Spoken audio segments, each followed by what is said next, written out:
Well, I hope you have had a good day today.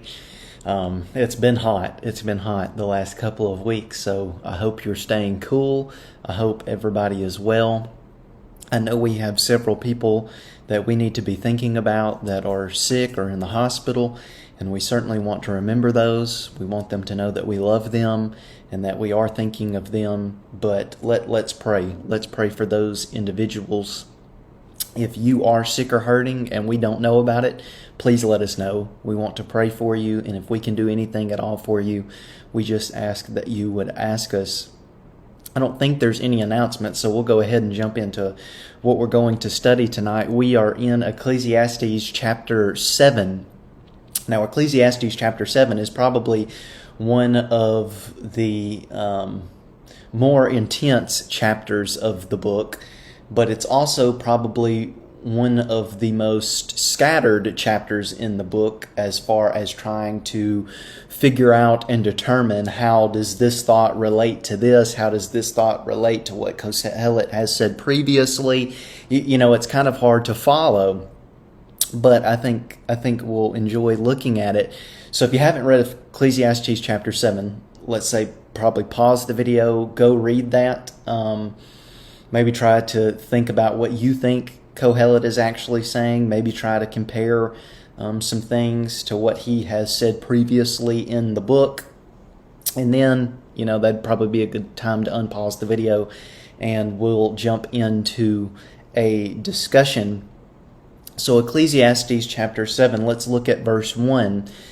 Now, I want us to notice, I can't even get to verse 1 to start reading before I have something else to say. I want us to notice that for at least, the first 9 verses, these seem to just be proverbs. So let's talk about them a little bit. Verse 1, a good name is better than precious ointment, and the day of death than the day of birth. Now, again, that sounds like something taken straight out of the book of Proverbs. Notice that a good name, or we would say, a good reputation, is better than precious ointment. Now, precious ointment in the ancient world was something that was a bit of a luxury and something that was very expensive. Now, as you can imagine, if it is a luxury and it is expensive, not everybody could get their hands on it. So if you could, great for you. That's awesome. You have something that is very, very valuable. But notice what is more valuable than the precious ointment: a good name, a good reputation. Our reputation, how people view us, matters, and it's a good thing to have a good reputation. But notice what also is better, and notice these proverbs are of the type better than proverbs. A good name is better than, and the day of death is better than the day of birth. Now, this is something that seems totally contrary to what we might read in the book of Proverbs, right? Kohelet esteems death over birth. We would expect right the opposite. Well, let's think about this for a second. Why is the day of death better than the day of birth? Well, from what we've read previously in the book, birth is pretty miserable, right? Because this is a person's beginning. This is where they start out in this miserable life. This life that has no purpose. Well, why is death better than birth? Because death is the end. Death is the ultimate escape. It is what gets us out of this miserable world. That's according to Kohelet. So we could see where he would say that. Let's read verse 2. It is better to go to the house of mourning than to the house of feasting, for this is the end of all mankind, and the living will lay it to heart. Well, this seems kind of odd too, right? It is better to go to a funeral than to go to a party. You can see the image of people at a party, enjoying themselves, having a good time, happy, laughing, having fun. And you can see people at a funeral, right? Depressed, sad, grieving. This is contrary to how we would think. We would want to go to the party, not the funeral. The party seems better than the funeral, but Kohelet says, no. The funeral is better than the party. Now we'll see why that is the case in a couple verses. But I want to say this. Going to a funeral does something for a lot of people. Now let me be more specific. When people go to a funeral, guess what they think about? Their life. They think about when their time is going to be. In fact, it might be the case that a lot of people rarely think about death, but you go to a funeral and you're going to be thinking about death, and it's probably not the death of the one that has died. You're going to be thinking about your death. You're going to be thinking, when is my time coming? Funerals help us to think about our mortality. That's what Kohelet wants. Why is a funeral better than a party? Because it forces you to think about your mortality. It forces you to think about a greater issue at hand.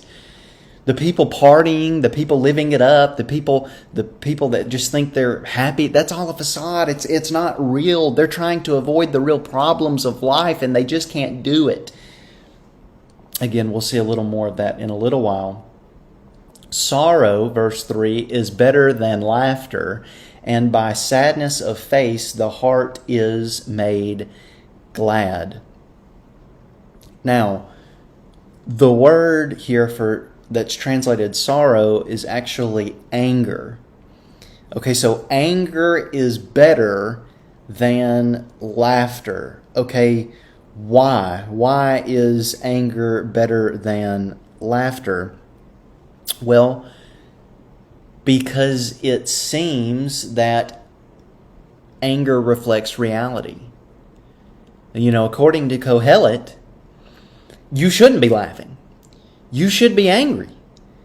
That is the most natural response to what you can observe with your eyes, with what you can observe around you. In other words, when we look at the world, when we look at all the oppression, remember Kohelet has already talked about the oppression that takes place in the world. Look at the world, look at all the oppression that goes on. That should make you laugh. We're trying to find a purpose, and Kohelet up until this point hasn't found a purpose. You shouldn't be laughing. You should be angry. Now, you can see why people, don't like that, but notice the motive behind that. Sorrow is better than laughter, for by sadness of face the heart is made glad. In other words, people that laugh are avoiding the situation. They're really avoiding life and the terribleness of it. What Kohelet says is swallow the hard pill, okay? Stop trying to get around it. Swallow the pill that life is miserable, and when you do that, you will be better off. Sure, yes, you will be miserable because life is miserable, but you will be far less miserable than you will be if you just try to avoid what really is the case. Let your emotions reflect reality. I think that is probably the point of verse 3. Verse 4. The heart of the wise is in the house of mourning, but the heart of fools is in the house of mirth. Again, we go back to verse 2. Why? Why is the heart of the wise in the house of mourning? Because it forces us to think about our mortality. It forces us to think about this world. It forces us to swallow the hard pill, right? Verse 5. It is better for a man to hear the rebuke of the wise than to hear the song of fools. Now here is something that doesn't seem to make sense to us, right? Everybody likes songs, and I think it's the case that everybody hates being rebuked. But Kohelet esteems the rebuke. Want the rebuke, Kohelet says, not the song of fools. Now, Notice again that we're talking about wisdom and folly, which we've talked a lot about so far. But again, it's swallowing the hard pill. It's trying to get us to understand the harsh reality of life. And maybe this rebuke is more a rebuke in the sense of stop trying to avoid it and just accept it. Don't try to put it off. Look at verse 6. For as the crackling of thorns under a pot, so is the laughter of the fools. This also is vanity. Now, thorns provide very little heat, okay? In fact, they don't provide a whole lot of heat at all. But they are very annoying, right? Because they make this sound, this crackling sound, but they don't do anything. Well, notice that that's compared to people that choose laughter. Try to avoid the harsh reality of life. Try to let your emotions not reflect true reality. There's no purpose in that. It's just annoying. Keep going, verse 7. Surely oppression drives the wise into madness, and a bribe corrupts the heart. Now again, we've been talking about wisdom and folly. Well, notice that money is the great corrupter of wisdom, right? Money can corrupt. Money has the power to corrupt a lot of good things. And one of those things is wisdom. Notice that a person can be wise, but they are not foolproof. They can be made a fool, and money can easily make that person a fool. Think about a bribe. What is a bribe? Well, it's where a person gives another person money in exchange for some certain type of action. Well, that's foolish. That's foolish behavior. That's not something that's praised by Kohelet. But notice extortion is also bad, because that's where a person's really sold themselves. They've made themselves a slave to another. So money can corrupt wisdom. But notice verse 8, better is the end of a thing than its beginning. Okay, well, we've seen that so far. Death is better than a person's birth. So an end of a thing is better than its beginning. And the patient in spirit is but the patient in spirit is better than the proud in spirit. Be not quick in your spirit to become angry, for anger lodges in the heart of fools. So here, we really have to ask ourselves, anger is better than laughter. But Kohelet tells us here, don't be quick to become angry. So what are we to make of this? Well, maybe there's two different senses of the word angry. I don't know. The problem with saying, well, maybe there's two different senses of the word angry is, does the context really lead us to believe that? I'm not so sure it does. This might be an instance where we see some tension in Kohelet's thoughts, right? We've seen this before. It's okay that Kohelet has some conflicting thoughts, right? So many people are like, we have to harmonize. We have to harmonize his thoughts. We have to make Kohelet this pious guy, because surely the Bible can't mean this when it says this about Kohelet. Well, remember, Kohelet's thoughts aren't the main point of the book of Ecclesiastes, right? It's like the book of Job. Is the main teaching in the book of Job what is said in the speeches of the friends? No, neither is the main point in the book of Ecclesiastes. The main point in the book of Ecclesiastes is not found in the speeches of Kohelet. It's just not. He's confused. Kohelet is very confused. That's why he's on this quest.